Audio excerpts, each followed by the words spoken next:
बिस्मिल्लाहिर्रहमानिर्रहीम, अस्सलाम वालेकुम जी। आपको एक दफ़ा फिर से चैनल में खुशामदीद कहते हैं। आज की इस वीडियो के अंदर हम अपना प्रोफेशनल प्रैक्टिसेस का चैप्टर नंबर 5 जिसके अंदर कंप्यूटर कॉन्ट्रैक्ट्स हैं उसके बारे में डिस्कस करेंगे। बेटा ये जो चैप्टर है ये अपनी इम्पोर्टेंस के अतबार से बड़ी फोकियत रखता है क्योंकि पेपर के अंदर इसमें से एक जो क्वेश्चन है वो मस्ट आता होता है। ले जी, हमारा जो कंप्यूटर कॉन्ट्रैक्ट्स है इसको डिस्कस करने से पहले हमें लॉ की जो टर्मिनोलॉजी है जिसको हम कॉन्ट्रैक्ट कहते हैं इसको अंडरस्टैंड करना पड़ेगा कि कॉन्ट्रैक्ट बेसिकली क्या होता है। बेटे कॉन्ट्रैक्ट के अंदर 3 स्टेजेस होती हैं। इसमें एक पहली स्टेज आती है ऑफ़र की, ऑफ़र के बाद एक्सेप्टेंस, एक्सेप्टेंस के बाद हमारे पास यहाँ पे ये प्रॉमिस बनता है। जब हमारे प्रॉमिस के अंदर कंसिडरेशन शामिल हो जाती है तो ये हमारा एग्रीमेंट बनता है। तो जब एग्रीमेंट के अंदर हमारे पास इन्फोर्सेबिलिटी आ जाती है यानी उसके अंदर लीगल प्रोटेक्शन आती है तो ये फिर हमारा क्या बनता है, यहाँ पे आके कॉन्ट्रैक्ट बन जाता है। मैं ये वाली जो इक्वेशन है अपनी इस वीडियो के नीचे डिस्क्रिप्शन के अंदर डाल दूंगा कि कैसे हमारा कॉन्ट्रैक्ट बनता है और ये इक्वेशन कैसे होती है, और कॉन्ट्रैक्ट की बेसिकली डेफिनेशन भी डाल दूंगा। All those agreement which have legally enforceability is known as a contract. ये इसकी बेसिक हो गई है डेफिनेशन।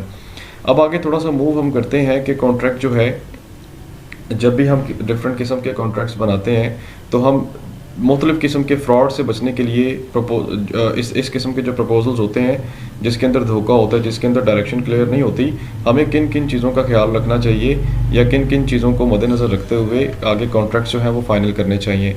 इसमें लीगल प्रोटेक्शन होनी चाहिए हमारे कॉन्ट्रैक्ट के अंदर, इलेक्ट्रॉनिक सिग्नेचर होने चाहिए, इलेक्ट्रॉनिक कॉमर्स होनी चाहिए, उसके बाद डिस्टेंस कॉन्ट्रैक्ट्स होने चाहिए and distance selling of the financial services. बेटे ये वाली जो टर्म्स हैं हो सकता है कि आप ज़रा इस फील्ड के स्टूडेंट ना हो जिसमें लॉ पढ़ाई जाती है। अब जैसा कि आप डिफरेंट किस्म की मार्केट्स में जाते हैं, कोर्ट कचहरी में जाते हैं, वहाँ स्टाम्प फरोश वाले बैठे होते हैं, तो वो लोग क्या कर रहे होते हैं बेसिकली जब कॉन्ट्रैक्ट करते हैं तो वो इन 4 से 5 चीज़ों को मद्देनज़र ज़रूर रखते हैं। हो सकता है कि आप में से कुछ लोग ऐसे हैं उन्होंने जब भी कोई कॉन्ट्रैक्ट होते हुए देखा हो तो उन्होंने ये चीज़ें नहीं देखी होंगी। ये बेसिकली कंप्यूटर टर्मिनोलॉजी के तौर पे यूज़ होती हैं कि जब हमारे दो फरीकैन के दरमियान इलेक्ट्रॉनिकली एक डिस्टेंस होता है तो उस कंडीशन में फिर हमारे कॉन्ट्रैक्ट के अंदर ऐसी कौन कौन सी प्रोसीडिंग्स होती हैं या ऐसी कौन कौन सी इंपॉर्टेंट चीज़ें होती हैं जिनको फिल करना ज़रूरी होता है। थोड़ा सा आगे मूव करते हैं जी। Contract for the supply of the custom build software of a fix price. ले जी, कस्टम बिल्ड सॉफ्टवेयर्स जैसा कि नाम से ज़ाहिर है कि अगर आप कोई ऐसी डिवाइस ख़रीदते हैं तो उसके अंदर ऑलरेडी कुछ सॉफ्टवेयर्स वगैरह इंस्टॉल्ड होते हैं जिनकी प्राइसेस वगैरह क्या होती हैं, फ़िक्स होती हैं।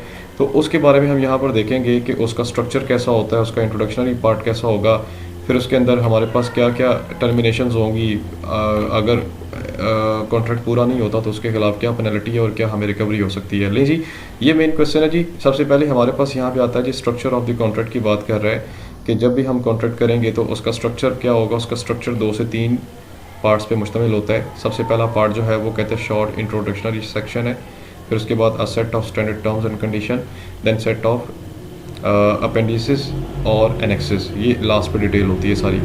अब सबसे पहला जो पार्ट है जी इंट्रोडक्शनरी सेक्शन है जी। यहाँ पे उसने लिखा हुआ है कि इंट्रोडक्शनरी सेक्शन के अंदर क्या होता है कि आपकी गिवन डेट होती है, पार्टीज़ के साइन वगैरह होते हैं और डेफिनेशन होती है एग्रीमेंट की कि उसके अंदर आपने किन किन चीज़ों के बारे में एग्रीमेंट किया है और क्या क्या चीज़ें जो हैं वो आपको मिलेंगी और उसकी आपने प्राइस क्या पे करनी है, कंपनी का नाम क्या है जो कंपनी ख़रीद रही है और जो कंपनी सेल कर रही है, उसकी सारी की सारी डिटेल होती है इसके अंदर।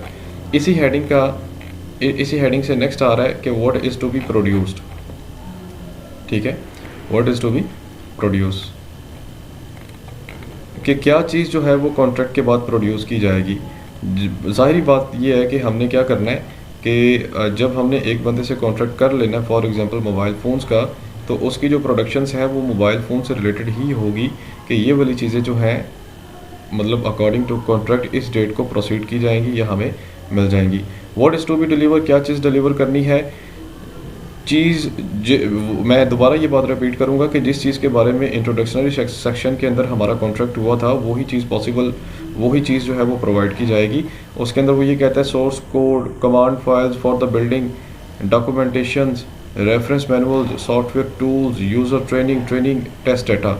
What is to be deliver, क्या सिर्फ़ और सिर्फ आपने मशीन ही डिलीवर नहीं कर देनी या सॉफ्टवेयर ही डिलीवर नहीं करना, बल्कि उससे रिलेटेड आपने ये वाली जो चीज़ें हैं या ये वाला जो मटेरियल है वो भी आपने आगे प्रोवाइड करना है, ताकि यूज़र जो है उसको चलाते हुए थोड़ी सी परेशानी का सामना उसको ना करना पड़े, बल्कि एक ईजी वे में उसको चलाएं। उसके बाद नेक्स्ट वन इज़ द, वो ये कहता है ऑनरशिप ऑफ द राइट की बात कर रहा है कि it is the important that the contract should be state just what legal right are being pass by. लेकिन जी इंपॉर्टेंट बात है जी इसमें, वो ये कहता है कि ऑनरशिप ऑफ द राइट, जो भी हमारे कॉन्ट्रैक्ट के अंदर राइट्स वगैरह लिख दिए गए हैं उसकी ऑनरशिप किसके पास होगी। मतलब अक्सर औक़ात ऐसा होता है ना कि हमने चीज़ें उधार पे ली होती हैं, गाड़ी तो हमारे पास मिल गई है जो हमने लीज़ पे निकलवाई है, लेकिन असल कागज़ बैंक के पास उसके होते हैं, ठीक है। तो ऑनरशिप उसी के पास रहती है, चाहे हम क्या कर रहे हैं, हमने गाड़ी की डाउन पेमेंट दे दी है या हमने अब ये कह लें कि उसकी कुछ किस्तें हमने दे दी हैं, लेकिन 100% पोजेसन हमारे पास अभी तक उसकी नहीं आई। अब जब भी ऑनरशिप की बात आएगी तो यहाँ पे ड्यूरेशन ऑफ लाइसेंस की बात कर रहे हैं। लाइसेंस आपको पता है रीन्यू करवाने पड़ते हैं जब हमने किसी की चीज़ या किसी की टेक्नोलॉजी यूज़ करनी हो। द लाइसेंस एग्रीमेंट होता है जी, कितने साल का लाइसेंस होगा जो रीन्यू है और कितनी फ़ीस होगी। स्कोप ऑफ लाइसेंस है जी, लाइसेंस का फ़ायदा क्या है। जैसे अक्सर चैनल्स वाले PTA से लाइसेंस लेते हैं ना टीवी ड्रामा चलाने के, तो उसका उन्हें फ़ायदा ही होता है कि एड्स वगैरह मिलते हैं, लोग आते हैं अपनी पब्लिसिटी करते हैं। कॉन्फिडेंशियलिटी है जी, कॉन्फिडेंशियलिटी में ये बात लिखी होती है कि जो भी टर्म्स एंड कंडीशंस हैं क्या वो सीक्रेट रखी जाएंगी या उसको डिस्क्लोज़ किया जाएगा पब्लिक के सामने। अब इसमें कॉन्फिडेंशियलिटी को थोड़ा सा उसने मज़ीद एक्सप्लेन किया हुआ है कि जो चीज़ कॉन्फिडेंस में रखी जाएगी, कौन कौन सा डाटा जो है वो कॉन्फिडेंस में रखा जाएगा या कॉन्फिडेंशियलिटी में रखा जाएगा। मतलब अक्सर का बिज़नेस के डिफरेंट किस्म के सीक्रेट्स होते हैं, ठीक है, जिनको कॉन्फिडेंशियलिटी में रखना पड़ता है। उसके इम्पोर्टेंट ये कह लें कि उसमें इम्पोर्टेंट कुछ ऐसी टर्मिनोलॉजीज़ या ऐसी कुछ डेट्स या ऐसी कुछ फिगर्स होती हैं जो कि आपको पब्लिक के सामने नहीं रखनी पड़ती। पब्लिक के सामने अक्सर औक़ात आप नाम ही सुनते हैं, काम जो है वो देखते हुए नहीं सुनते। उसके बाद पेमेंट टर्म्स की बात कर रहे हैं जी। अगली बात जो कॉन्ट्रैक्ट्स के अंदर आ रही है जी वो पेमेंट्स है जी। जो भी आपने कॉन्ट्रैक्ट वगैरह किया है, कोई भी चीज़ टेक्नोलॉजी ख़रीदने का या देने का, तो उसकी पेमेंट्स के बारे में क्लियरली आपने लिख दिया होता है कि आपने डाउन पेमेंट उसकी कितनी करनी है, उस पर इंटरेस्ट कितना अदा करेंगे, उस पर किस शक्ल में आप पैसे जो है आहिस्ता आहिस्ता करके इसमें वापस करेंगे। और यहाँ पे जैसे ये लिखा हुआ है कि इनिशियल पेमेंट्स ऑफ से 15% ऑफ द कॉन्ट्रैक्ट है, फर्दर स्टेज में 65%, फर्दर 25 एंड 10 है। तो ये सारी की सारी जो है वो निकाली जा रही होती हैं कि अगर आप किस्तों में पैसे देंगे तो उसकी क्या टर्म्स एंड कंडीशंस होंगी।